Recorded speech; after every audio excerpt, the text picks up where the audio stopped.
This channel is made possible by viewers like you. My viewers, subscribers, and patrons greatly help to keep this channel going. I wouldn't be here today if it wasn't for all of you. Please make sure to subscribe so you don't miss any uploads. And if you'd like to go the extra mile, please check out my Patreon page. For just $1 a month, you'll get access to what I'm working on, previews of upcoming content, and even early videos, along with other tier options for those that are interested. Thank you, and now on to the video.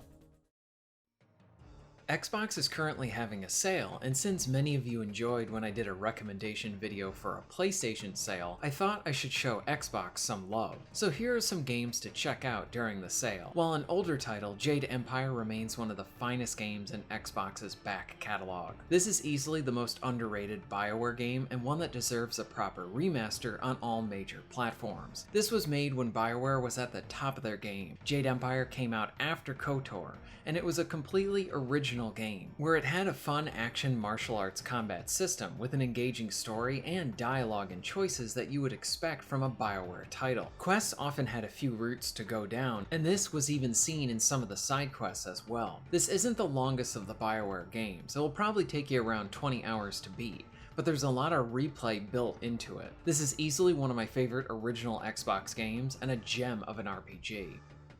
Legendary strike. Heavenly wave. Legendary strike.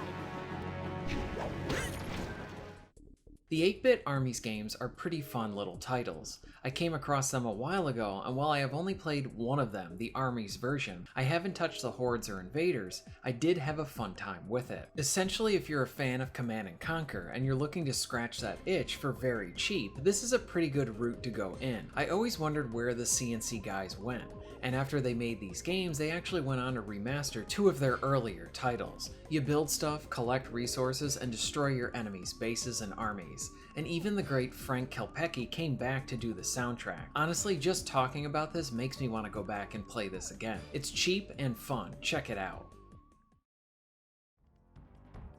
Both the original and remastered versions of Alan Wake are on sale. You can't go wrong with either, but as a purist of the original, I would say go with the original game. While some things are nice to have in the remaster like touched up visuals and proper lip syncing, I prefer the original look to Alan's face. Outside of this, with either version you go with, you're gonna have a great time.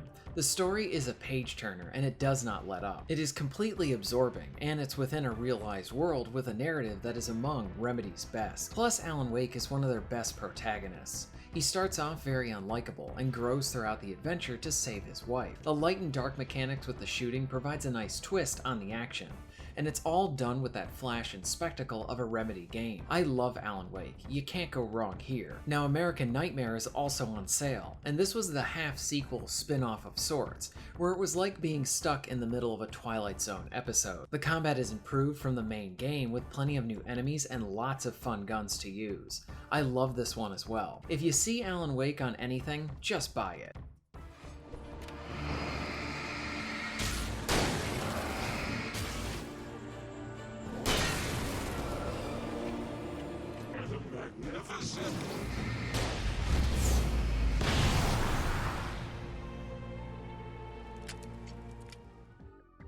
Deus Ex: Mankind Divided is on sale, and better yet, on Xbox it runs at 60 FPS. So for the console versions of this, you get the best version of it here. Plus, Mankind Divided is one of the finest RPG stealth action games. Situations can be played out in a variety of ways, making replay very high within this title. Plus, each of the spaces are full of optional paths and extras to explore and find. The main story is compelling with a counter-terrorism plot. Think Cyberpunk 24, and the side quests are great episodic narratives contained within themselves. I only have good things to say about this title, and I wish we got a proper third one for the conclusion. Now, while Ghostwire is available on Game Pass, I still wanted to give it a small mention here. Maybe you don't have Game Pass, or eventually it's gonna go off of it. So either way, if you're a Game Pass subscriber or just someone looking for a new and good game to play, Ghostwire gets a strong recommendation from me. It's made by Tango Gameworks, and I love this studio, especially for their efforts with the Evil Within games.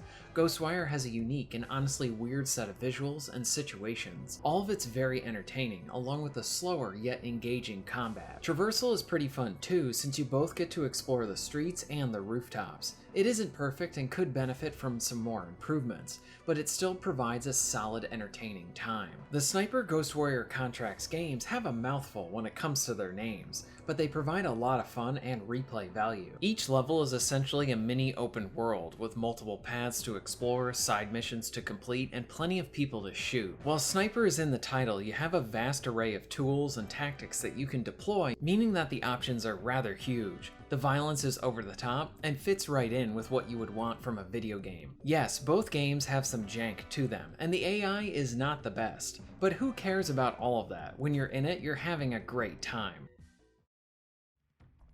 Dead Island 2 is on sale, and I thought why not include it on this list as well. One, because I really like the game, and two, it's just so much fun. If you're looking for something that delivers a fun zombie slashing experience, then this is for you. It also is not pretentious in its design nor in its execution, nor is it a live service game that expects to suck all of your time like a chore.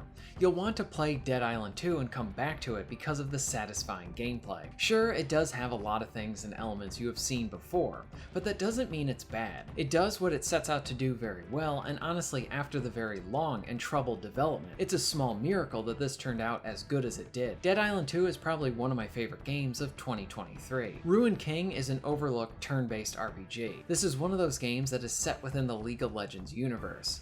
It is made by the prior Darksiders devs, who also made another great RPG called Battle Chasers. Ruined King provides a fun combat system with an engaging lane system, along with gorgeous visuals. The music is great, and this was a nice surprise. Just not many people played it or knew about it since the marketing was non-existent. If you want some good turn-based RPG action, check it out.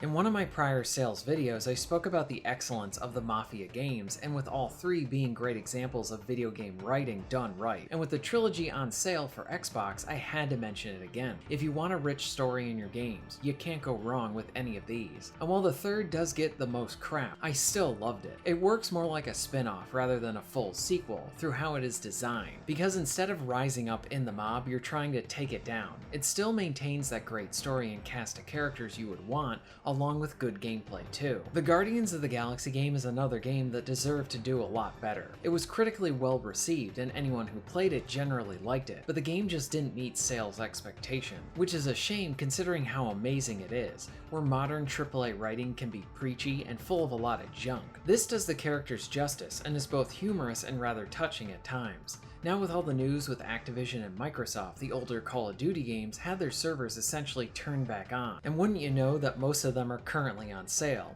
Everything from Call of Duty 2 to Black Ops 2, and there's a lot of gems in there as well. While these games are generally not underrated or even overlooked, I wanted to point them out here because of the campaigns. Especially in these CODs, they range from very good to great. Plus there was plenty of exciting co-op modes like zombies and the best versions of Spec Ops.